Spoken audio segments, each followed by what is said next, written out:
Pagpasok ko sa coffee shop na madalas naming puntahan, bumungad agad sa akin ang amoy ng bagong giling na kape. Paborito kong aroma. Agad kong hinanap ang pamilyar na mukha niya sa loob at nakita ko siya sa sulok, nakaupo sa parehong mesa palagi.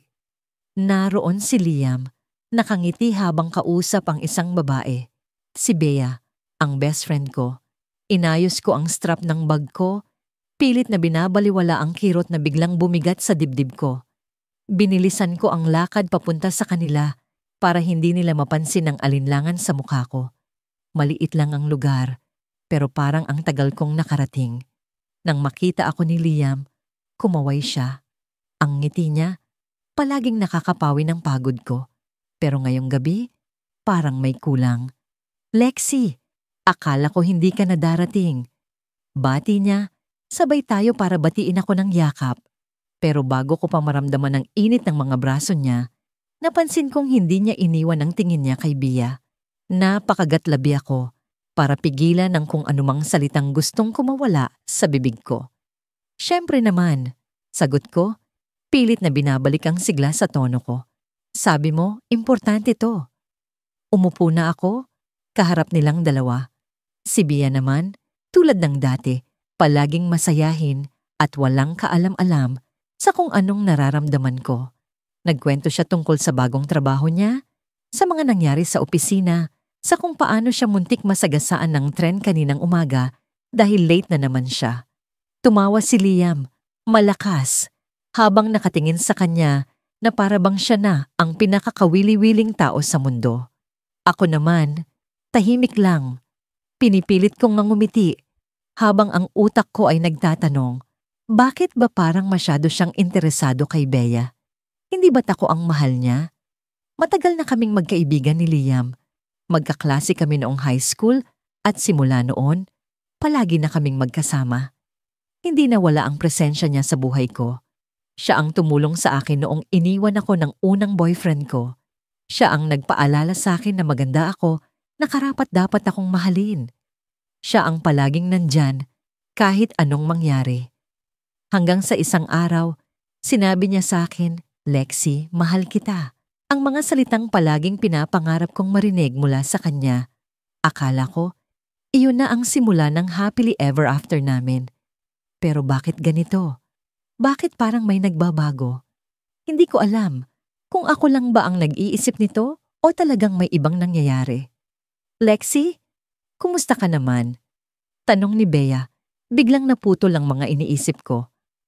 Okay lang, sagot ko. Sabay sip ng malamig kong caramel macchiato. Pero sa totoo lang, hindi ako okay. Parang may maliit na tinik sa puso ko na hindi ko maidahilan kung bakit nandyan. Alam mo ba, Lexi, ang galing ni Liam magbigay ng advice. Kanina, tinulungan niya ako sa problema ko sa trabaho. Sobrang bait niya talaga, no? Pakiramdam ko, ang bawat salitang lumalabas sa bibig ni Bea ay isang karayom na tumutusok sa akin.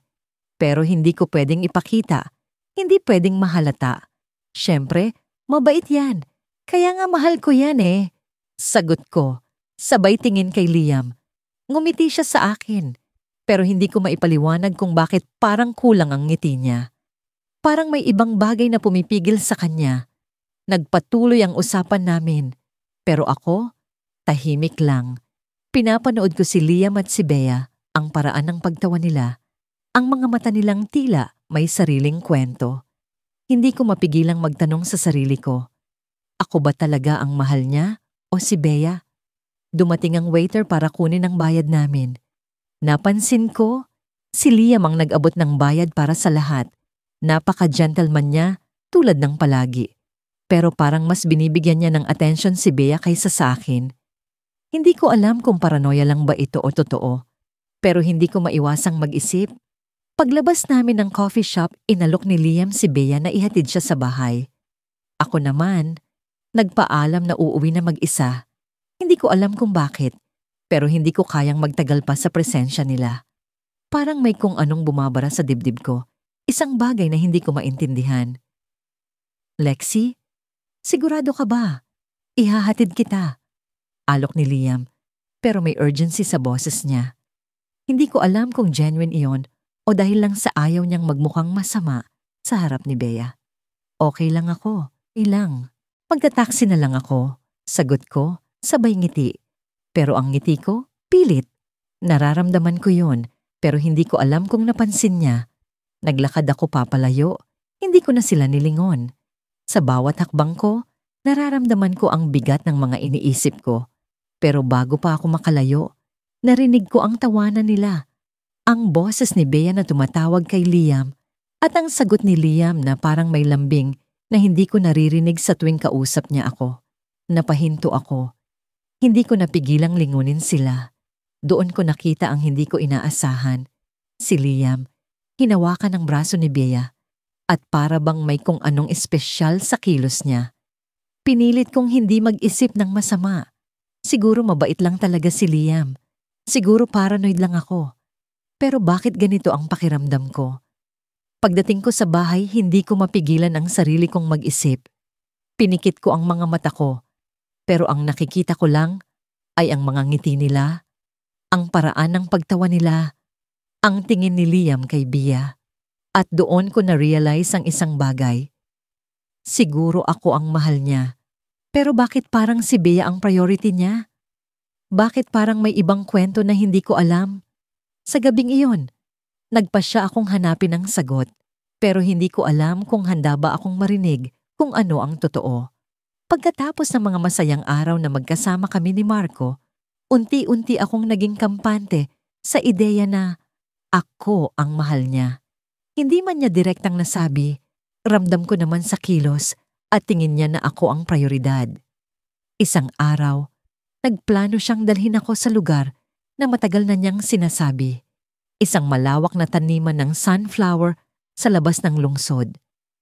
Sabi niya, gusto niyang makita ko ito dahil bagay daw sa akin ang ganitong tanawin. Siyempre, kinilig ako. Sino ba namang hindi kikiligin kapag ang lalaking mahal mo ay gumagawa ng paraan para sa mga ganitong espesyal na sandali? Pagdating namin doon, halos hindi ko maipinta ang saya ko. Ang mga sunflower ay tila sumasayaw sa pag-ihip ng hangin at ang liwanag ng araw ay nagdadagdag ng drama sa lugar. Habang naglalakad kami, hinawakan ni Marco ang kamay ko. Hindi ko alam kung sinasadya niya o talagang natural lang sa kanya. Pero para sa akin, para na rin niyang sinabing, ikaw ang mahal ko. Napansin kong may dala siyang maliit na bag.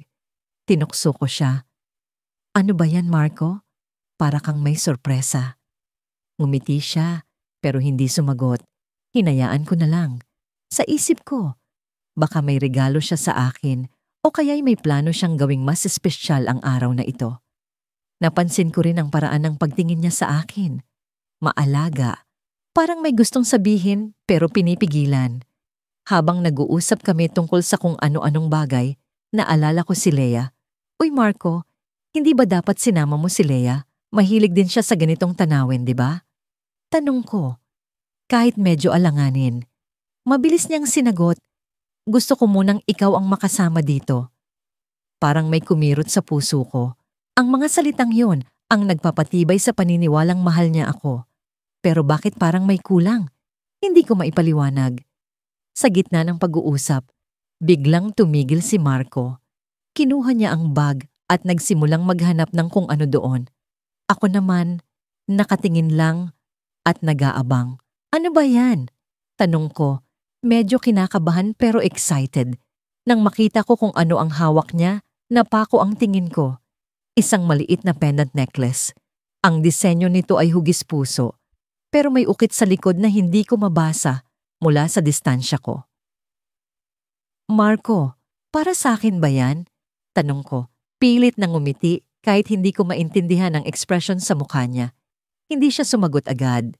Sa halip, iniabot niya ang kwintas sa akin at sinabing, pwede bang ikaw ang magbigay nito kay Lea? Naramdaman kong parang bumagsak ang buong mundo ko sa sandaling yon. Ang mga sunflower na kanina'y tila sumasayaw sa hangin. Ngayon ay parang mga patay na halaman. Ang araw na kanina'y nagbibigay liwanag, bigla na lang naging nakakasilaw at masakit sa mata. Hindi ko alam kung paano ko nagawang ngumiti sa harap niya, pero pilit kong tinanggap ang kwintas. Bakit Leia? Tanong ko. Pilit na pinapanatili ang boses na kalmado. Tumingin siya sa akin, pero hindi ko maipaliwanag ang ekspresyon niya. Matagal ko nang gustong sabihin sa kanya, pero hindi ko alam kung paano. Alam kong close kayo, at baka mas madali kung ikaw ang magbigay nito sa kanya. Ang sakit ay parang alon na bigla kang nilamon. Akala ko, ako ang mahal niya. Akala ko, ako ang prioridad. Akala ko, ako ang dahilan kung bakit siya nandito. Pero ngayon, lahat ng akala ko ay nawasak. Sinubukan kong ngumiti. Sige Marco, ibibigay ko sa kanya. Hindi ko alam kung paano ko nagawang sabihin yon nang walang panginginig sa boses. Hinawakan niya ang balikat ko at ramdam ko ang bigat ng mga mata niya sa akin. Salamat ha. Alam ko na hindi madali ito para sa'yo, pero sobrang importante si Leia sa akin. Pag-uwi namin, hindi ko na alam kung paano ko na itawid ang biyahe. Nasa isip ko lang ang mga salita niya, ang mga tingin niya, ang kwintas na nasa bag ko. Nagkulong ako sa kwarto ko, hawak ang pendant.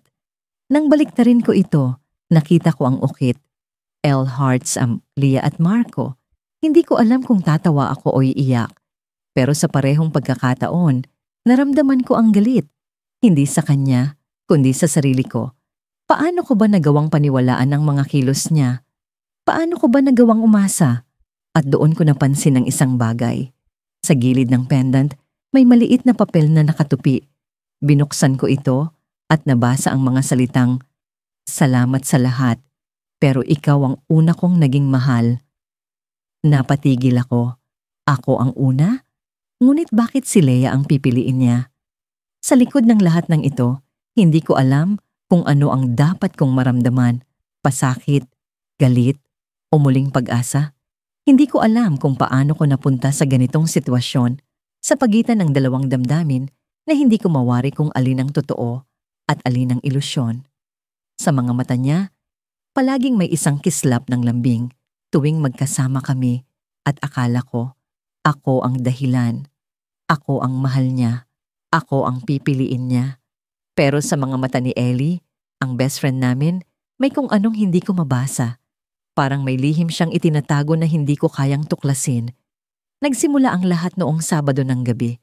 Nagkayayaan kaming magkakaibigan na mag-dinner sa paborito naming kainan. Isang maliit na restaurant na may malalaking bintana at mga ilaw na parang bituin. Si Adrian, ang lalaking nasa puso ko, ang nagsuggest na magkasama-sama kami. Sa tuwing nagkikita kami, palaging may espesyal na ngiti siya para sa akin at hindi ko maiwasang kiligin. Nang dumating si Ellie, agad siyang tumabi kay Adrian pero hindi ko iyon pinansin. Sanay na ako. Magkaibigan sila bago pa man ako dumating sa eksena. Habang kumakain kami, napansin kong tila masyadong tutok si Adrian kay Ellie. Tinukso niya ito tungkol sa bagong haircut niya. Sabay sabing bagay na bagay sa kanya. Pinuri niya ang kanyang suot na dress na parang hindi niya napansin ang effort ko sa pinili kong damit ngayong gabi. Hindi ko alam kung ako lang ba ang nagiging sensitibo, pero parang may malamlam na bahagi sa kanya tuwing ako ang kausap niya. Hindi na siya kasing sigla. Hindi na siya kasing lambing. "Uy, ang tahimik mo naman," sabi ni Ellie habang kinukuha ang pansin ko. Nakangiti siya, pero may kung anong bahagyang pag-aalala sa boses niya. "Wala. Pagod lang siguro." Sagot ko, pilit na ngumiti. Hindi ko kayang aminin sa harap nila na parang may kung anong bumabagabag sa akin, na parang may dahan-dahang gumuguho sa loob ko. Pagkatapos ng dinner, nagkayayaan na maglakad-lakad sa park. Palaging ganito ang routine namin. Tumatambay kami sa mahabang bangko malapit sa fountain, tumatawa at nagkukuwentuhan tungkol sa kung ano-ano. Pero ngayong gabi, kakaiba ang pakiramdam ko. Parang may distansya sa pagitan namin ni Adrian, kahit na magkatabi kami sa bangko. Habang si Ellie naman, parang ang lapit niya kay Adrian, kahit nasa kabilang side sila. Napansin ko ang paraan ng pagtitig ni Adrian kay Ellie.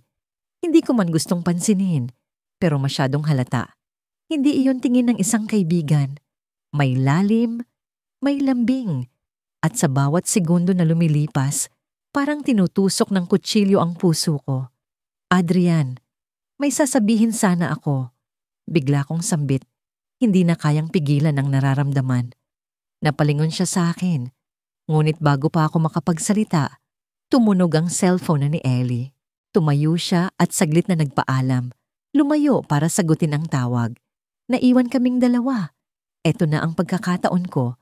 Kailangan kong malaman kung ano itong nararamdaman ko. Adrian, ulit ko, mas mahina na ang boses. Ano ba talaga tayo? Gusto kong malaman kasi parang ang hirap. Hindi ko na kayang ituloy ang mga salita. Nanginginig ang kamay ko habang hawak ang bag. Tumingin siya sa akin, pero hindi ko nakita ang sagot sa mga mata niya. Sa halip, sinabi niyang, "Mahalaga ka sa akin. Alam mo yan. Pero hindi ba't masaya naman tayo sa kung ano tayo ngayon?" Hindi iyon ang sagot na inaasahan ko. Hindi iyon ang sagot na gusto ko. Masaya ba tayo? O masaya ka lang kasi nandyan si Ellie? Hindi ko naiwasang itanong. Hindi ko alam kung saan galing ang tapang na yon, pero kailangan kong malaman. Napatitig siya sa akin, at sa unang pagkakataon, parang nakita ko ang isang bahagyang pahiwatig ng guilt sa mukha niya.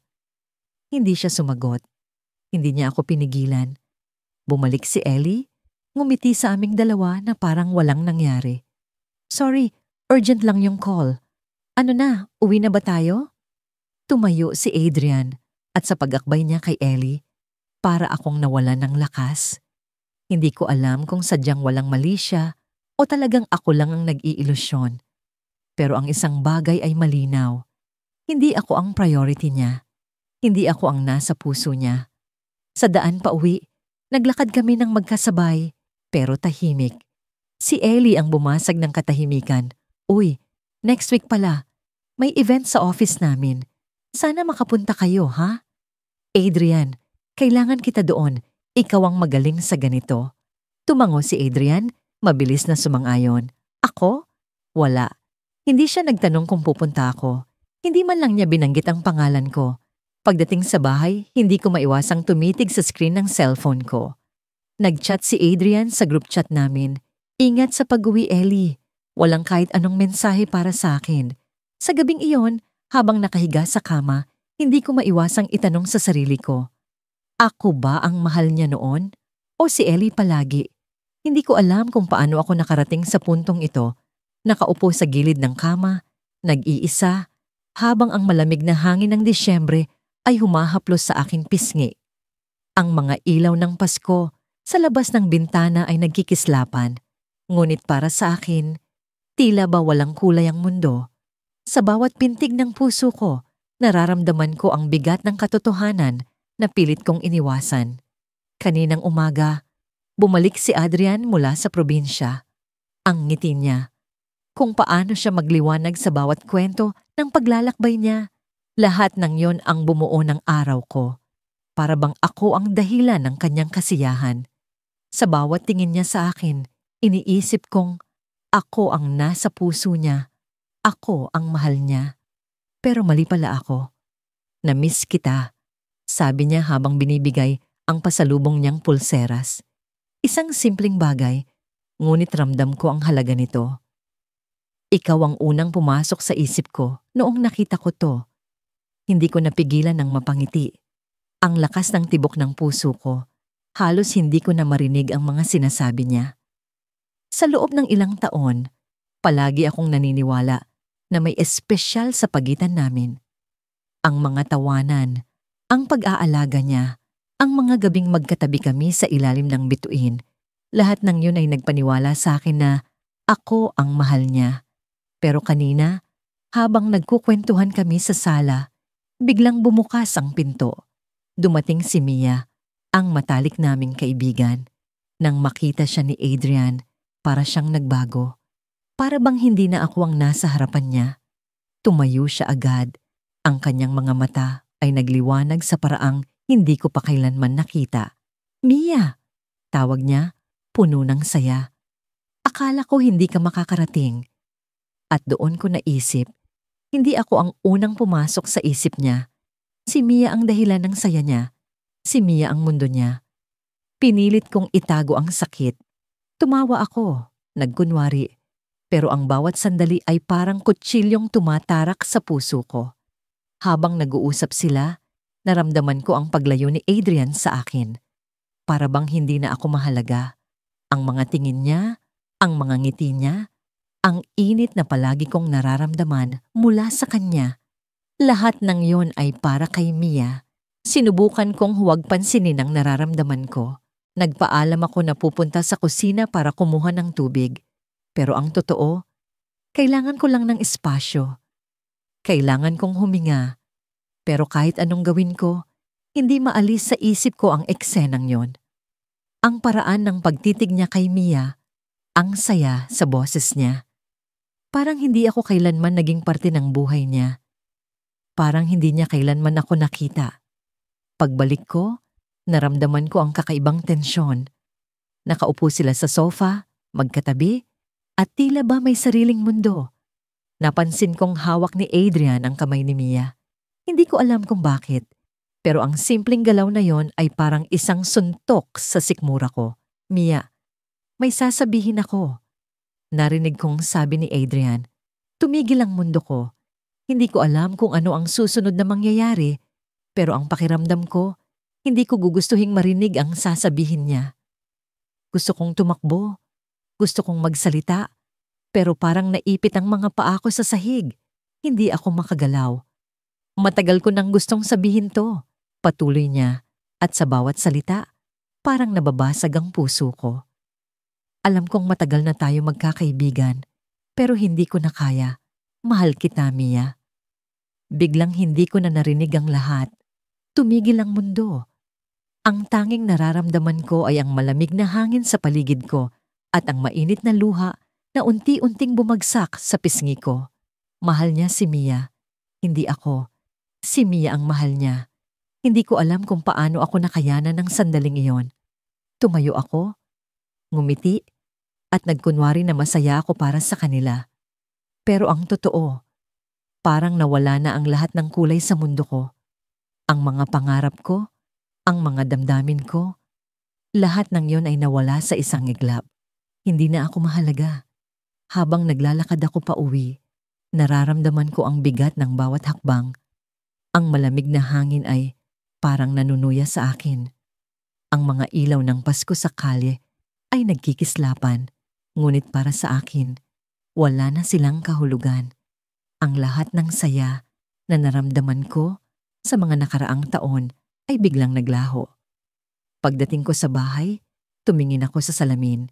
Sino ba ako? Paano ko ba nagawang maniwala na ako ang mahal niya? Paano ko naisip na ako ang pinakamahalaga sa buhay niya? Ang sakit ng katotohanan ay mas matindi kaysa sa anumang naramdaman ko sa buong buhay ko. Pero habang nakatitig ako sa salamin, isang bagay ang pumasok sa isip ko. Isang bagay na hindi ko inaasahan. Sa likod ng lahat ng sakit, sa likod ng lahat ng luha, may naalala akong maliit na detalye. Ang pulseras na binigay niya sa akin kanina. Sa likod nito, may nakaukit na mga salita. Mahal kita. Natigilan ako. Hindi ko alam kung para sa akin ba yon o para kay Mia. Pero sa sandaling iyon, naisip ko, paano kung ako ang mahal niya pero hindi niya kayang sabihin? Paano kung ako ang tunay niyang pinili pero takot lang siya na masaktan si Mia? Tumayo ako mula sa kama, hawak ang pulseras. Hindi ko alam ang sagot, pero sa puso ko, alam kong hindi pa tapos ang kwentong ito. Pagkatapos ng lahat ng nangyari, akala ko'y unti-unti nang bumabalik sa dati ang lahat. Ang mga ngiti ni Daniel, ang mga tawanan namin, ang mga pangako niyang ako lang ang mahal niya. Lahat iyon ay parang bumabalik sa tamang ayos. Pero hindi ko alam na may mga bagay pala na hindi binabalik ng panahon, kundi binubunyag. Nasa coffee shop kami ni Daniel noong araw na yon. Pareho kaming pagod, pero pinilit niyang sumama para makapag-usap kami ng mas maayos. Nakaupo kami sa sulok, malayo sa karamihan, habang nilalaro niya ang tasa ng kape sa harapan niya. Ako naman, tahimik lang na nakatingin sa kanya, hinihintay ang mga salitang Matagal ko nang gustong marinig. Mahal pa rin kita. Ikaw lang. Wala nang iba. Ngunit habang tumatagal, napansin kong parang may ibang gumugulo sa isip niya. Hindi niya ako tinitingnan ng diretsyo. Ang mga mata niya, tila may hinahanap na hindi ko maibigay. Hanggang sa bigla niyang sinabi, "May gusto akong aminin sa'yo." Tumigil ang mundo ko. Hindi ko alam kung ano ang susunod niyang sasabihin.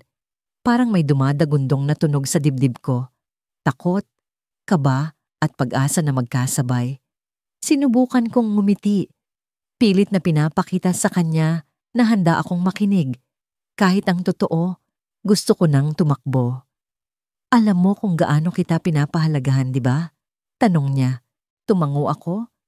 Kahit ang sagot ko'y tila hindi makakawala sa lalamunan ko. Pero may nangyari. Hindi ko alam kung paano ko narinig ang mga sumunod niyang salita.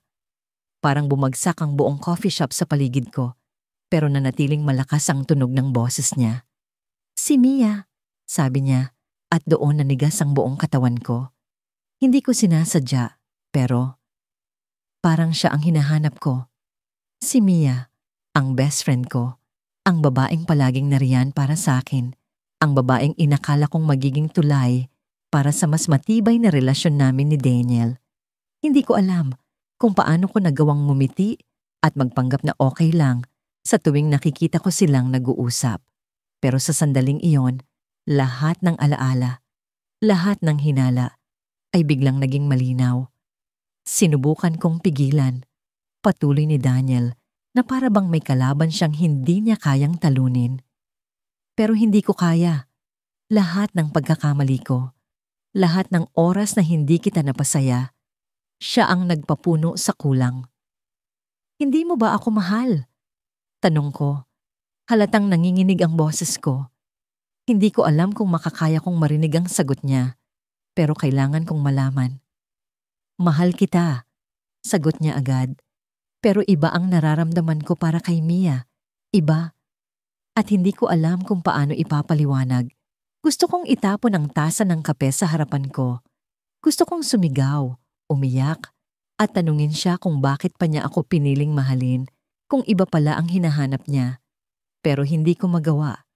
Parang nakahawak ang mga salita niya sa leeg ko, pinipigilan akong huminga ng maayos. "Alam ba ni Mia?" Tanong ko. Pilit na iniipit ang sakit sa boses ko. Umiling si Daniel. Hindi ko kayang sabihin sa kanya. Ayokong masira ang pagkakaibigan niyo. Ayoko rin siyang masaktan. Sa narinig ko, parang sinampal ako ng realidad. Ayaw niyang masaktan si Mia, pero ako na mahal niya, ako na pinangakuan niya ng palagi. Ako ang nasaktan. At ang mas masakit pa, parang hindi niya napansin kung gaano kasakit iyon para sa akin. Tumayo ako. Hindi ko na kayang manatili pa roon. Hindi ko alam kung saan ako pupunta, pero gusto kong makalayo sa kanya. Hinabol niya ako, hinawakan ang braso ko, pero agad ko siyang tinanggal. "Huwag mo akong hawakan," sabi ko. Ang bawat salita ay parang apoy na bumubuga mula sa bibig ko. "Sorry," bulong niya. Pero hindi ko na pinansin. Lumabas ako ng coffee shop. Ang mga luha ko'y bumagsak na, parang tubig ulan na hindi mapipigilan. Ang sakit, Daniel. Ang sakit-sakit. Pero hindi ko masabi yun sa kanya. Hindi ko kayang magmakaawa. Pagdating ko sa bahay, naabutan ko si Mia. Nakaupo siya sa sofa, nakangiti habang hawak ang isang libro. "Uy, andyan ka na pala. Kanina pa kita hinihintay," sabi niya. Napatingin ako sa kanya. At sa unang pagkakataon, hindi ko nakita ang best friend ko. Ang nakita ko ay ang babaeng mahal ng lalaking akala ko'y para sa akin. Ang bawat ngiti niya, ang bawat tingin niya, lahat ng yon ay parang sinaksak ako ng paulit-ulit. Hindi niya alam, pero siya pala ang tunay kong karibal. "May problema ka ba?" tanong niya. Ang boses niya ay puno ng pag-aalala. Gusto kong sabihin sa kanya ang lahat. Gusto kong isigaw sa kanya na siya ang dahilan kung bakit ako naghihirap ngayon. Pero paano ko yun magagawa? Paano ko sisirain ang isang bagay na hindi niya alam na mayroon siya? Umupo ako sa tabi niya. Pilit na nagkukunwari na normal lang ang lahat. Wala. Sagot ko. Kahit ang puso ko'y wasak na. Pagod lang. Ngumiti si Mia. Ang ngiti niyang parang walang alam sa bigat na dinadala ko. Alam mo, nandito lang ako palagi para sa'yo. Kahit ano pa yan, huwag kang matakot mag-open ha. Pinilit kong ngumiti. Pinilit kong magpanggap na okay lang ako. Pero sa loob ko, unti-unti akong natutunaw. Parang hindi ko nakilala ang sarili ko. Parang hindi ko na alam kung paano magmahal ng walang sakit. At habang nakatingin ako sa kanya, biglang sumagi sa isip ko ang isang tanong na hindi ko kayang sagutin. Kung si Mia ang mahal ni Daniel, bakit hindi ko naramdaman noon? O baka naman, matagal na niyang alam, pero sinikreto niya? Naputol ang iniisip ko nang biglang nagring ang cellphone ni Mia. Tumayo siya, kinuha ang telepono at saglit na tumingin sa akin bago lumabas ng kwarto. Sandali lang ha, sagutin ko lang. Nilingon ko siya habang naglalakad at sa sandaling yon, may narinig ako na nagpatibok ng puso ko ng mas mabilis kaysa dati. Hi Daniel, sabi niya sa telepono. Ang boses niya ay puno ng lambing at doon ko na-realize na hindi lang pala ako ang nagtatago ng lihim. Pagkatapos ng lahat ng pinagdaanan namin, akala ko sapat na ang mga alaala para mapako siya sa akin. Hindi ko kailanman inisip na magiging bahagi ng kwento ko ang pagkatalo. Pero ngayong gabi, habang nakatingin ako sa kanya mula sa kablang mesa, ramdam ko ang unti-unting pagguho ng mundong akala ko'y akin. Ang ilaw ng kainan ay dimmed. Ang mga kandila sa gitna ng bawat mesa ay nagbibigay ng mahina at romantikong liwanag. Nasa harap niya si Bea, ang matalik kong kaibigan, at masyado silang malapit sa isa't isa. Ang mga mata niya, na dati para sa akin lamang, ngayon ay puno ng ngiti habang nakatingin kay Bea. Parang wala ako sa kwento. Isang extra sa pelikula nilang dalawa. Napakagatlabi ako. Bawat tunog ng tawanan nila'y parang dagok sa dibdib ko. Sa isip ko, sinubukan kong magdahilan. Siguro dahil matagal na silang hindi nagkikita. Siguro dahil magkaibigan lang talaga sila. Pero bakit ganito? Bakit parang ako ang panghuli sa lahat ng bagay? Okay ka lang ba? Tanong ni Sarah, isa sa mga kaibigan namin na kasama ko sa mesa. Tumango ako, pilit na ngumiti. Ayokong may makahalata, ayokong may makakita ng kahinaan ko. Pero ramdam ko ang init ng luha na pilit kong pinipigil. I'm fine, sagot ko, kahit alam kong kasinungalingan yon. Ang totoo, hindi ko alam kung paano ko pa maitatago ang sakit. Bumalik ang tingin ko sa kanila. Kumakain sila ng dessert. Malaritwal ang bawat galaw ni Bea habang sinasandok ang chocolate mousse at tumatawa si Nathan sa bawat biro nito. Si Nathan, ang lalaking akala ko'y akin. Ang lalaking akala ko'y ako ang mahal. Bigla akong bumalik sa alaala. 1 linggo lang ang nakalipas. Noong magkasama kami ni Nathan sa ilalim ng mga bituin. Nasa park kami, nagkukwentuhan tungkol sa mga pangarap namin. Hinawakan niya ang kamay ko at sinabi, "Ikaw ang pinakamahalagang tao sa buhay ko." At naniwala ako. Naniwala akong ako ang mundo niya. Pero ngayon, parang naglaho ang lahat ng yon. Tumayo si Bea at bumalik sa mesa namin. Ang saya ng kwentuhan namin ni Nathan. Grabe, ang dami niyang naaalala tungkol sa high school natin. Sabi niya, puno ng sigla. Napilitan akong nangumiti. Kahit ang totoo'y gusto kong sumigaw. Gusto kong itanong sa kanya, anong karapatan mo? Bakit mo kinukuha ang taong alam kong akin? Pero wala akong sinabi. Tumahimik ako, tulad ng dati. Pinili kong magmukhang matatag kahit unti-unti na akong nauupos. Pagkalipas ng ilang minuto, tumayo si Nathan at lumapit sa amin.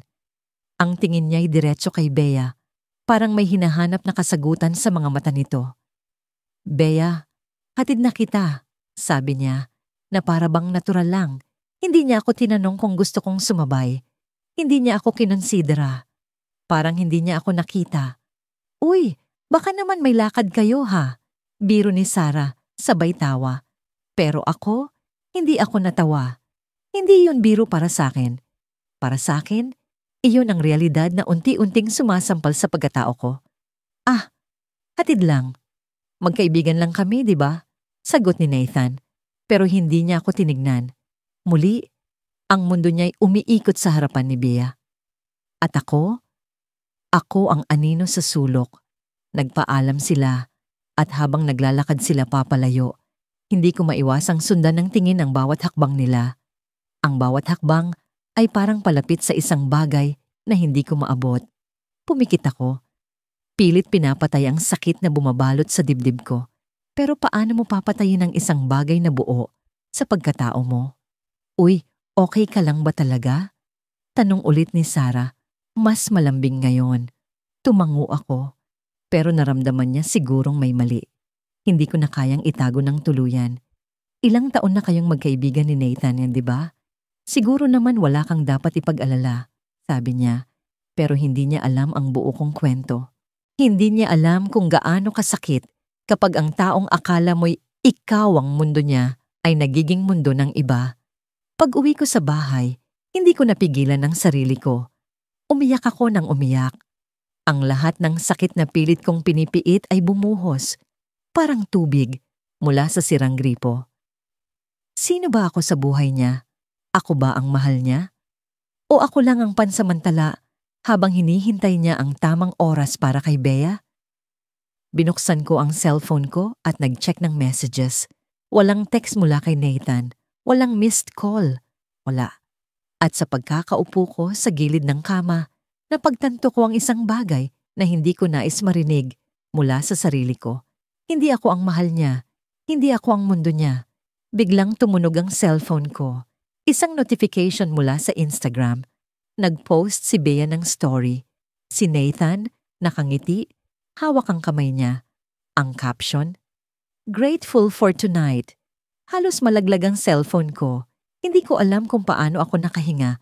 Ang mga kamay ko'y nanginginig habang tinitignan ang imahe nilang dalawa.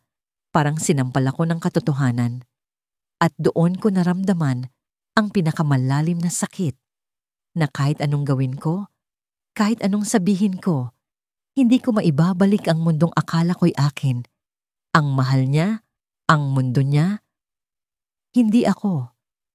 Pagkatapos ng ilang linggong hindi na kami nagkikita ni Miguel, halos hindi ko na makilala ang sarili ko. Parang araw-araw akong naglalakad sa ulap ng mga tanong na hindi masagot. Bakit? Bakit parang bigla siyang nawala? Bakit hindi niya ako kinakausap? Pero sa kabila ng sakit, pilit kong nilalabanan ng emosyon. Ayoko namang maging mahina. Ayoko namang ipakita sa kanya o kahit kanino na sobrang naapektuhan ako. Pero sa totoo lang, pakiramdam ko, unti-unti akong kinakain ng lungkot. Isang araw, habang nasa bahay ako, tumingin ako sa telepono ko.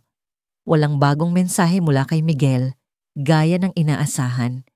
Napabuntong hininga na lang ako at sinubukang mag-focus sa ginagawa kong trabaho. Pero hindi ko talaga kaya. Ang isip ko palaging bumabalik sa kanya. Kaya't sa huli, nagpasya akong lumabas. Kailangan kong makalanghap ng sariwang hangin. Nagpunta ako sa paborito naming tambayan sa park, kung saan madalas kaming tumatambay dati. Sa isang bench malapit sa fountain, umupo ako at pinanood ang mga batang naglalaro. Ang lugar ay puno ng tawanan, pero ang puso ko, tahimik at mabigat. Sinubukan kong alalahanin ang mga masasayang alaala namin dito ni Miguel. Ang mga kwentuhan, ang mga tawanan, ang mga biro. Pero sa tuwing naiisip ko iyon, para bang may nagtutusok sa dibdib ko. Doon ko siya nakita. Si Miguel, hindi ko inaasahan, pero parang ang tadhana mismo ang nagdala sa kanya sa araw na yon. Nasa kabilang bahagi siya ng park, nakaupo sa isang bench na hindi namin ginagamit. May kasama siya, si Lian, ang matalik kong kaibigan. Napansin ko agad ang ngiti niya, isang ngiting bihira kong makita nitong mga huling linggo. Parang ang saya-saya niya, parang ang gaan-gaan ng mundo niya.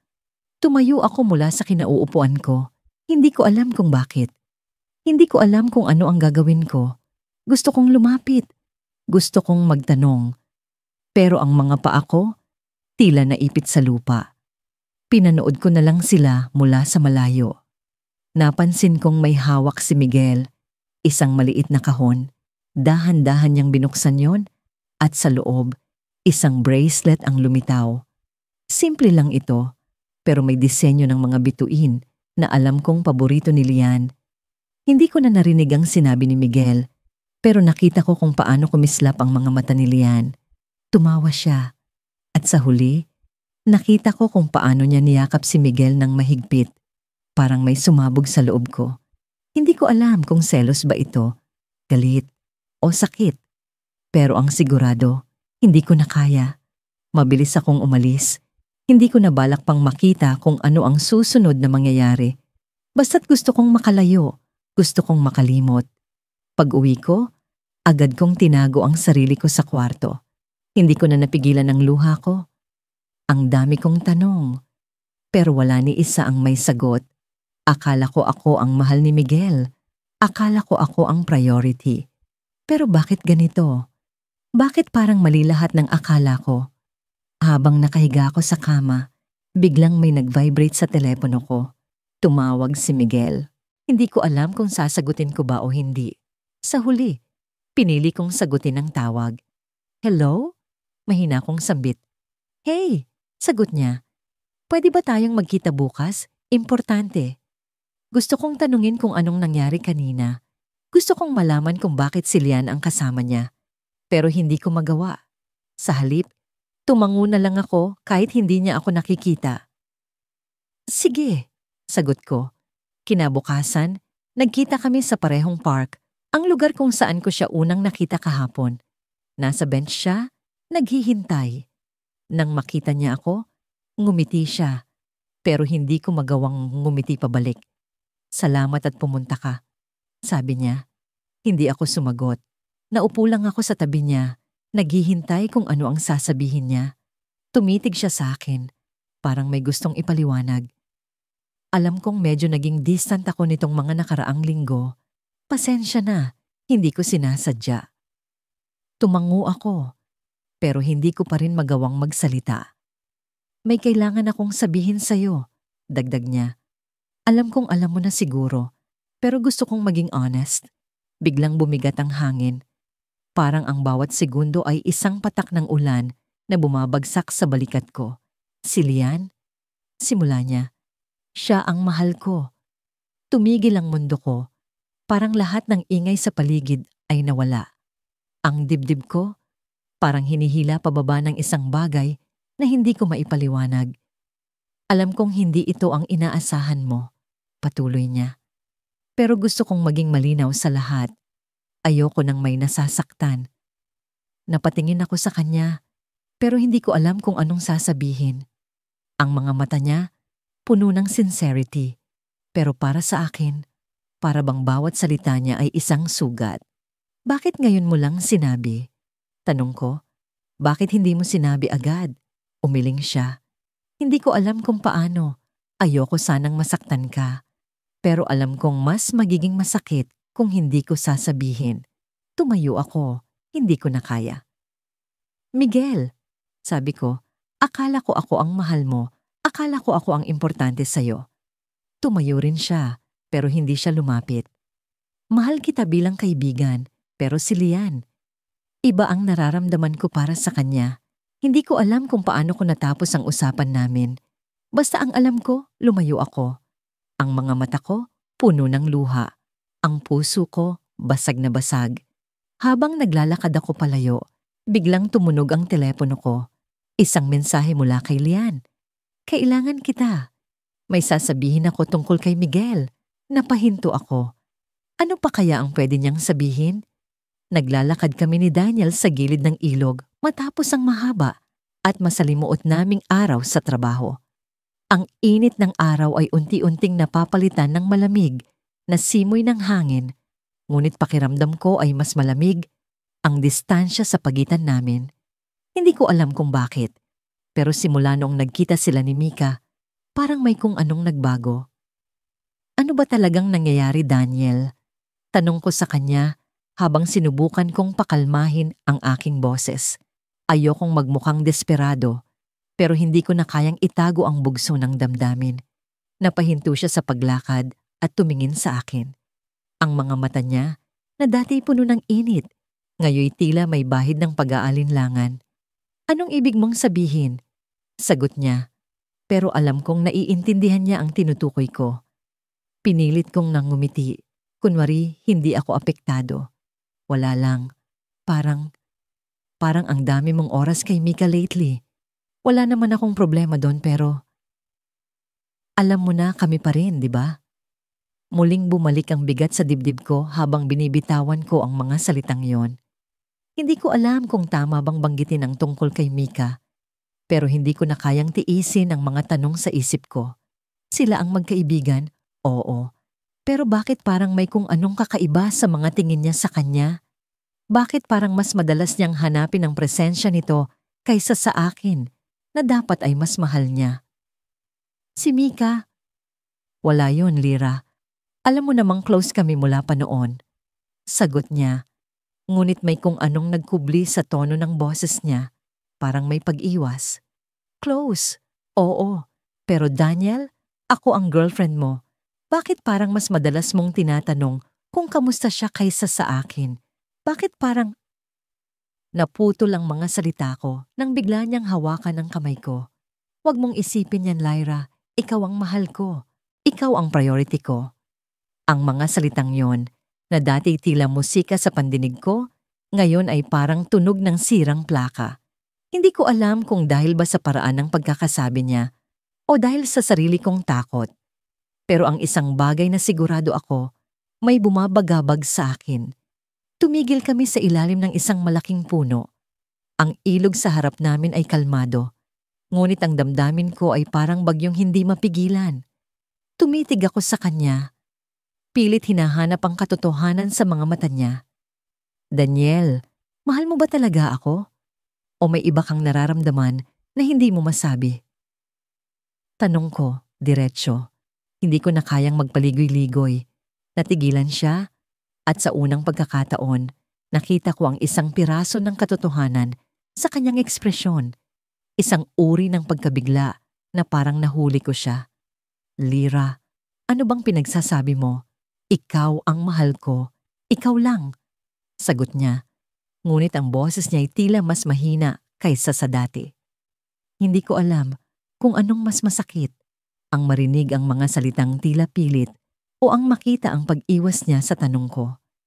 Bago pa man ako makapagsalita ulit, tumunog ang cellphone niya. Kinuha niya ito mula sa bulsa at ang pangalan ni Mika ang umaagaw ng pansin sa screen. Sandali lang, Lyra.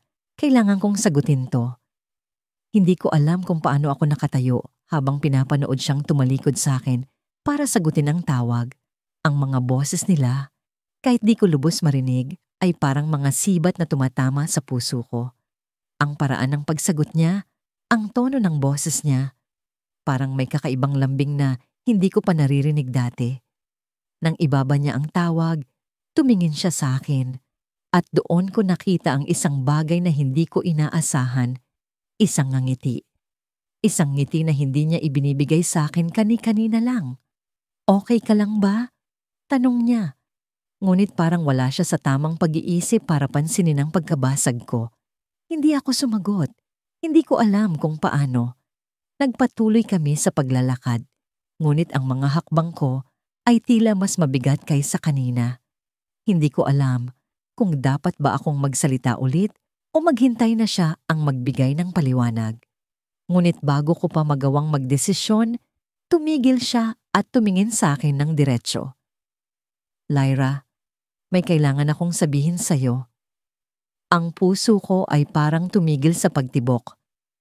Nararamdaman ko na ang paparating na unos, ngunit hindi ko alam kung paano maghanda. Hindi ko alam kung paano ko sasabihin to pero huminga siya ng malalim. Si Mika. May nararamdaman siya para sa akin. Pakiramdam ko'y nabingi ako sa sinabi niya. Hindi ko alam kung paano ako nakapag-react. Ang mga salita niya ay parang mga basag na salamin na tumama sa balat ko, tagos hanggang buto. Pero Hindi ko maiproseso ang narinig ko. Daniel, anong ibig mong sabihin? Paano nangyari yon? Hindi na siya sumagot. Sa halip tumingin siya sa direksyon ng ilog na parang doon niya nais magtago mula sa sakit na dala ng katotohanan. Lyra, hindi ko sinasadya. Hindi ko rin alam kung paano nangyari to, pero hindi ko siya kayang saktan. Hindi ko kayang itapon ang pagkakaibigan namin. Ang mga salitang yon ang tuluyang nagpatumba sa akin. Hindi ko alam kung ano ang mas masakit. Ang malaman na may nararamdaman si Mika para sa kanya o ang makita ang pag-aalala niya sa damdamin nito, higit pa sa nararamdaman ko bilang girlfriend niya. Tumalikod ako. Hindi ko na kaya. Ang mga luha ko'y hindi ko na napigilan. Kahit papilit kong sinasabing kaya ko. Ngunit bago pa man ako makalayo, narinig ko ang huling salitang binitiwan niya. Lyra, hindi ko alam kung ikaw pa rin ang priority ko. At doon, sa ilalim ng malamlam na liwanag ng buwan, tuluyang bumagsak ang mundo ko. Sa araw na yon, ramdam ko ang kakaibang lamig sa pagitan namin ni Enzo. Hindi ko alam kung ako lang ba ang nag-iisip nito o may mali talaga. Pero pinilit kong itago ang pag-aalala. Ang mahalaga, magkasama kami at iyon ang palaging pinanghahawakan ko. Habang naglalakad kami sa parke, napansin ko ang pagod niyang mga mata. Okay ka lang ba? Tanong ko, sabay hawak sa braso niya. Ngumiti siya, pero hindi iyon ang nangiting kilala ko. Parang may kulang. Oo naman, sagot niya. Medyo stress lang sa trabaho. Tumango ako pero hindi na ako nakontento. Parang may bumabalot na usok sa pagitan namin. Isang bagay na hindi ko maintindihan. Kahit pahawak niya ang kamay ko, pakiramdam ko, may bahagi sa kanya na hindi ko mahawakan. Pagkatapos naming kumain sa isang maliit na restaurant, umuwi kami sa bahay niya. Doon ko unang naramdaman ang bigat ng bawat galaw niya. Tahimik siya, at kahit pilit kong gawing masaya ang ambience, parang may dingding na bumabalot sa kanya. Enzo, tawag ko habang nasa sofa kami, magkatabi, pero parang milya-milya ang layo. May problema ba tayo? Napatingin siya sa akin, pero hindi siya agad sumagot. Tinitigan niya lang ako, parang may gustong sabihin, pero hindi kayang bitawan. Sa wakas, bumuntong hininga siya. Hindi, wala naman. Ngumiti siya, pero may kirot sa likod ng ngiting iyon. Tumango na lang ako. Kahit pa alam kong hindi iyon ang buong katotohanan. Maya-maya, tumunog ang telepono niya. Agad niyang dinampot iyon at sa isang iglap, nag-iba ang ekspresyon ng mukha niya. Parang lumiwanag ang mundo niya na parang hindi ko nakita kanina. Si Bea. Sabay tawa niya, sabay lingon sa akin. Teka lang, saglit lang ha. Tumayo siya at naglakad papunta sa kusina. Hawak ang telepono. Napako ako sa sofa, pinagmamasdan ang likuran niyang unti-unting nawawala sa paningin ko. Bea. Muli kong narinig ang pangalan na iyon. Hindi ko alam kung bakit, pero sa tuwing maririnig ko ang pangalan niya, parang may matalim na bagay na tumutusok sa dibdib ko. Pinilit kong huwag mag-isip ng masama. Kaibigan lang niya si Bea. Lagi niyang sinasabi iyon. Si Bea, best friend ko, walang ibang kahulugan. Madalas niyang sambitin. Pero ngayon, habang naririnig ko ang boses ni Enzo na tumatawa, habang nakikipag-usap sa telepono, na tila ba wala akong halaga, hindi ko maiwasang magduda. Pagbalik niya, dala niya ang ngiti na hindi ko nakita kanina. Pasensya na, ang kulit talaga ni Bea, sabi niya, sabay upo sa tabi ko. Ngumiti ako, pilit. Mukhang close talaga kayo. Tumango siya. Oo naman, alam mo naman, matagal na kaming magkaibigan. Huminga ako ng malalim, pilit iniintindi ang lahat. Pero sa loob-loob ko, may mga tanong na bumubulwak. Mga tanong na pilit kong sinisikil. Bakit parang mas masaya siya kapag si Bea ang kausap niya? Bakit parang ako? Kahit nandito, hindi sapat. Lumipas ang mga araw, pero ang damdaming iyon ay hindi nawala. Sa tuwing magkasama kami, parang may bahagi sa kanya na hindi ko maabot. Hindi ko alam kung paranoia lang ba ito O may basehan talaga ang nararamdaman ko? At sa tuwing maririnig ko ang pangalan ni Bea, hindi ko maiwasang mapaisip. Ano ba talaga ang lugar ko sa buhay ni Enzo? Isang gabi, habang nasa bahay ako, nagdesisyon akong puntahan siya nang walang pasabi. Gusto ko siyang sorpresahin. Gusto kong iparamdam sa kanya na nandito ako, na ako ang taong dapat niyang unahin. Pero pagdating ko sa apartment niya, nakita ko ang isang eksenang nagpabago sa lahat. Sa likod ng bintana, kitang-kita ko si Enzo. Nakaupo siya sa sofa, hawak ang telepono, pero hindi lang basta nakikipag-usap. Tumatawa siya, masaya, yung klase ng saya na bihira kong makita sa kanya. Sa tabi niya, nakaupo si Bea. Nakatingin siya kay Enzo at parang may sariling mundo silang dalawa. Hindi ko alam kung ano ang gagawin ko. Gusto kong kumatok, gusto kong pumasok, gusto kong magtanong. Pero sa halip, nanatili akong nakatayo doon, nakatingin sa kanila. At sa bawat segundo, pakiramdam ko, unti-unting nababasag ang puso ko. Nang tumayo si Bea, lumapit siya kay Enzo. At sa isang iglap, nakita ko ang hindi ko inaasahan. Hinawakan niya ang mukha ni Enzo. Dahan-dahan, parang mahalaga ang bawat galaw. At bago pa ako makagalaw, bago pa ako makapag-isip, hinalikan niya si Enzo. Nakapako ako sa kinatatayuan ko. Parang nawala ang lahat ng ingay sa paligid. Parang huminto ang oras.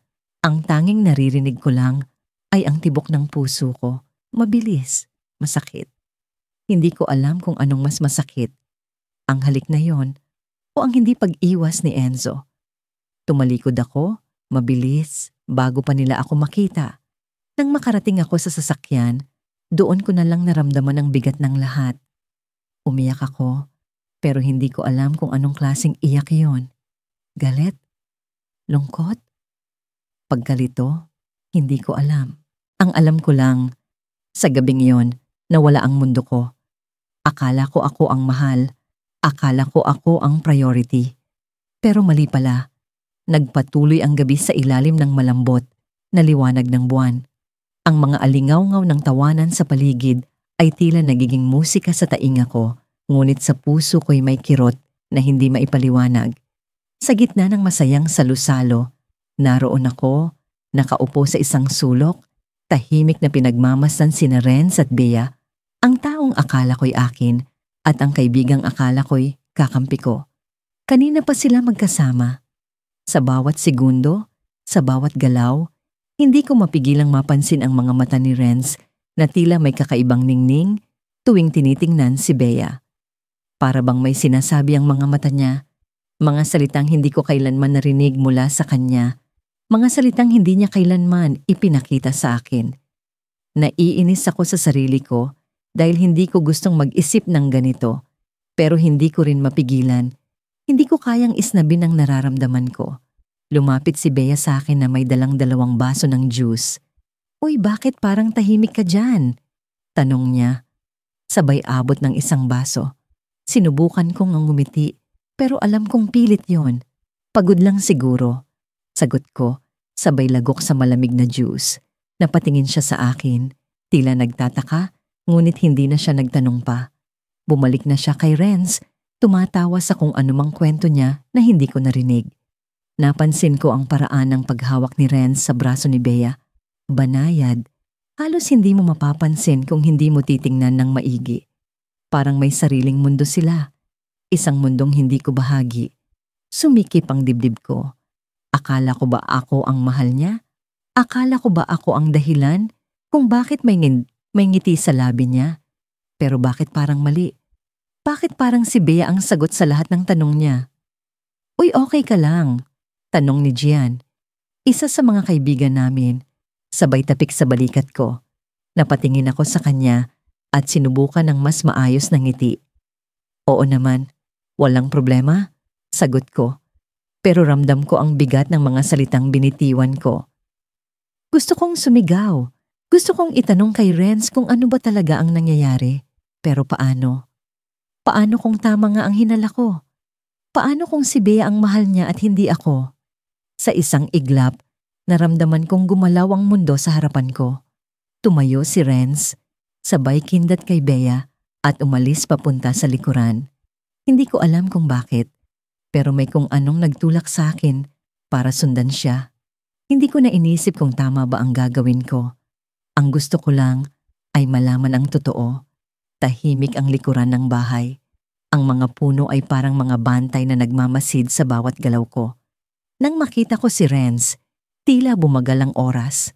Naroon siya, nakatingin sa kanyang telepono, na para bang may mahalagang mensahe siyang binabasa. Naglakad ako ng dahan-dahan, sinisiguradong hindi niya ako maririnig. Ngunit bago pa ako makalapit, narinig ko siyang tumawa ng mahina. Bia talaga, bulong niya, na parang may kasamang saya. Tumigil ako sa paglakad. Hindi ko alam kung ano ang susunod kong gagawin. Ang pangalan ni Bea ang lumabas sa bibig niya at ang tono ng boses niya ay puno ng pagmamahal. Hindi ko na kailangang itanong kung anong nararamdaman niya. Alam ko na. Ramdam ko na. Napasandal ako sa dingding, pilit hinahanap ang lakas para magpatuloy. Gusto kong magalit, gusto kong magtanong, pero ang nararamdaman ko ay higit pa roon. Ang sakit na nararamdaman ko ay hindi lang galit. Ito'y pagkabigo, kawalan at takot. Takot na mula't sapol, ako lang ang nagmahal. Takot na ako lang ang nag-akala. Bumalik si Renz sa loob, hindi ako napansin. Naiwan ako sa likod, mag-isa at naguguluhan. Gusto kong umiyak, pero hindi ko magawa.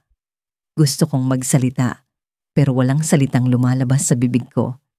Naiisip ko si Bea, ang kaibigan kong halos kapatid na kong ituring. Napaisip tuloy ako, may alam ba siya? Alam ba niyang si Renz ang mahal ko? O baka naman nagkukunwari lang siya, pilit na itinatago ang katotohanan. Muling bumalik ang mga tanong sa isip ko. Kung si Bea ang mahal ni Renz, bakit pa niya ako niligawan? Bakit niya sinabi sa akin na mahal niya ako? Bakit niya ako pinaniwala? At higit sa lahat, bakit hindi ko nakita ito ng mas maaga? Nang magpasya akong bumalik sa loob, nakita ko ang eksena na parang sinadya para saksihan ko. Naroon si Renz at Bea, magkatabi, nagbibiruan. May mga sandaling tumitingin si Renz kay Bea, mga tingin na punong-puno ng damdamin, na parang siya lang ang mundo. Hindi ko na kayang magpanggap na hindi ko ito nakikita. Hindi ko na kayang magpanggap na okay lang ako. Bigla akong tumayo, hindi ko alam kung saan pupunta. Uuwi na ako. Sabi ko, halos hindi naririnig ng lahat. Nagulat si Bea, agad na lumapit sa akin. Uy, bakit? Ang aga pa, sabi niya, halatang nag-aalala. Tumango lang ako, pilit nang umingiti. May kailangan lang akong gawin, salamat sa lahat. Habang naglalakad palabas, narinig ko ang tawag ni Renz. Sandali lang, ihahatid kita. Pero hindi ako lumingon. Hindi ko kaya. Hindi ko kayang makita ang mukha niya at magpanggap na wala akong nararamdaman. Gusto kong sabihin sa kanya ang lahat. Pero paano? Paano kung hindi siya sumagot? Paano kung tama nga ang hinala ko? Nang makarating ako sa kalsada, biglang tumunog ang telepono ko. May mensahe. Binasa ko ito at ang mga salita ay pumunit sa puso ko. Sorry, hindi ko sinasadya. Pero mahal ko si Bea.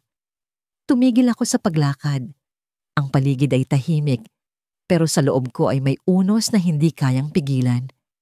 Ang mensahe ni Renz ang sagot sa lahat ng tanong ko. Hindi ko na kailangang maghinala. Hindi ko na kailangang magtanong. Akala ko ako ang mahal, pero mali pala. Yung best friend ko ang nagpatibok ng puso niya. Pagkabangon ko kinabukasan, parang may biglang bumagsak na ulap sa dibdib ko. Hindi ko maipaliwanag kung bakit parang mas mabigat ang hangin sa paligid. Lahat ng galaw ko, mula sa pagbuhos ng kape hanggang sa pagsuklay ng buhok, parang hindi tama. May gumugulo sa isip ko, ngunit hindi ko matukoy kung ano. Nagpasya akong maglakad papunta sa bahay ni Neil nang hindi nagpapaalam. Isa siya sa pinakamatalik kong kaibigan at sa kabila ng mga nangyari kahapon, gusto kong makausap siya. Siguro, mas maipapaliwanag niya kung bakit napakalamig ng pakikitungo niya sa akin nitong mga huling araw. Pagdating ko sa bahay nila, naroon siya sa labas, nakikipag-usap kay Mika, ang best friend ko. Hindi ko alam kung bakit bigla akong natigilan. Hindi naman ito ang unang beses na nakita ko silang magkasama. Pero may kakaiba sa eksenang yon. Parang may sinasabi ang mga mata nila na hindi ko maintindihan. Ang reaksyon nila nang makita ako ay tila nagbigay ng bigat sa aking hinala. "Uy, Rina!" Bati ni Mika, ngiting-ngiti, pero halatang nabigla sa pagdating ko. Hindi ko alam kung genuine yun o pilit. Si Neil naman, tahimik lang at nagbigay ng simpleng tango. Hindi niya ako nilapitan tulad ng dati, na parang may hadlang sa pagitan namin. "Anong ginagawa niyo dito?" Tanong ko, pilit nang umingiti kahit ang puso ko ay parang unti-unting nadudurog.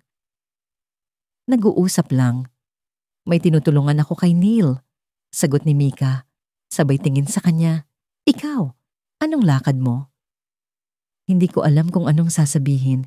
Parang nakakulong ang mga salita sa lalamunan ko, pero napipilitan akong nangumiti pa rin. "Wala lang. Gusto ko lang sanang makausap si Neil, pero mukhang busy kayo." Hindi naman." Mabilis na sagot ni Neil, pero hindi siya tumingin sa akin. Hindi niya ako binibigyan ng parehong atensyon na ibinibigay niya kay Mika. Ang dati niyang mga mata na puno ng kagalakan tuwing magkasama kami, ngayon ay tila malamlam at malamig. Sinubukan kong huwag magpahalata, kaya tumayo ako sa gilid nila. Pinakinggan ang pinag-uusapan nila. Tungkol ito sa isang proyekto sa trabaho ni Neil, isang bagay na hindi niya kailanman binanggit sa akin. Si Mika ang nagbibigay ng mga ideya, habang si Neil ay masigasig na nakikinig, paminsan-minsan tumatawa. Ako? Nandoon lang, parang hindi bahagi ng eksena. Habang tumatagal, naramdaman kong parang hindi ko na kaya. Nagpaalam ako na may pupuntahan, kahit wala naman talaga. Hindi ko kayang manatili roon. Hindi ko kayang makita silang dalawa na tila may sariling mundo. Pag-uwi ko, pinilit kong kalimutan ang nakita ko. Pero paulit-ulit itong bumabalik sa isip ko. Ang bawat ngiti ni Neil kay Mika, ang bawat tingin nilang tila may sinasabi, ngunit hindi binabanggit. Hindi ko alam kung paranoia lang ito o talagang may nangyayari. Kinagabihan, hindi ko na rin napigilan ang sarili ko. Kinuha ko ang telepono at nag-text kay Neil. "Neil, may gusto lang akong itanong. Totoo ba na may tinatago ka sa akin?" Ilang minuto ang lumipas bago siya sumagot. "Anong ibig mong sabihin?" Pakiramdam ko, parang may distansya ka sa akin nitong mga nakaraang araw. Parang may iba kang iniintindi. Hindi ko alam kung ako lang ba ang nakakaramdam nito. Huminga ako ng malalim habang hinihintay ang sagot niya. Pero ang tugon niya ay mas nakapagpalito sa akin. "Rina, hindi ko alam kung paano sasabihin sa'yo. Pero siguro mas mabuti kung harapan natin itong pag-usapan. Bukas, magkita tayo." Hindi ko alam kung dapat ba akong matuwa o matakot sa sinabi niya. Ang daming tanong sa isip ko. Bakit hindi niya kayang sagutin ngayon? Ano ang ibig sabihin ng tono niya? Bakit parang may bigat ang sagot niya? Kinabukasan, dumating ako sa park kung saan kami nag-usap. Nakaupo si Neil sa isang bench, mukhang balisa. Nang makita niya ako, tumayo siya at lumapit. Pero hindi niya ako tinawag sa pangalang palagi niyang ginagamit para sa akin, Rins, ang palayaw na eksklusibo para sa kanya. "Neil, ano ba itong gusto mong sabihin?" Tanong ko agad, hindi na nakapagpigil. Huminga siya ng malalim. "Rina, alam kong napansin mo na medyo naging malayo ako sa'yo nitong mga nakaraang araw. Hindi ko alam kung paano ko sasabihin sa'yo nang hindi ka masasaktan pero..." Natigil siya, tila may nakaharang sa lalamunan niya. Hindi ko na siya pinigilan. "Pero ano, Neil? Ano?" "Sobrang mahalaga ka sa akin, Rina. Ikaw ang naging sandalan ko sa maraming bagay. Pero hindi ko na kayang itago ito. Hindi ikaw ang mahal ko." Parang umikot ang mundo ko. Hindi ko alam kung paano ko tatanggapin ang mga salitang yon. "Ano? Ano ang ibig mong sabihin?" Si Neil tumingin sa lupa. "Mika, matagal ko nang nararamdaman ito para sa kanya. Hindi ko sinasadya, pero hindi ko na kayang magpanggap. Hindi ko alam kung paano ako nakatayo pa pagkatapos noon. Ang buong akala ko, ako ang mahal niya, ako ang pinili niya. Pero hindi pala. Ang sakit na nararamdaman ko ay hindi maipaliwanag. Parang binagsakan ako ng langit at lupa. Bago pa ako makapagsalita, biglang lumitaw si Mika sa likuran niya. Hawak ang kanyang braso. "Neil, tapos na ba?" Tanong niya. Tila hindi napansin ang panginginig ng katawan ko. At doon ko na-realize ang lahat. Hindi na pala ako bahagi ng kwento.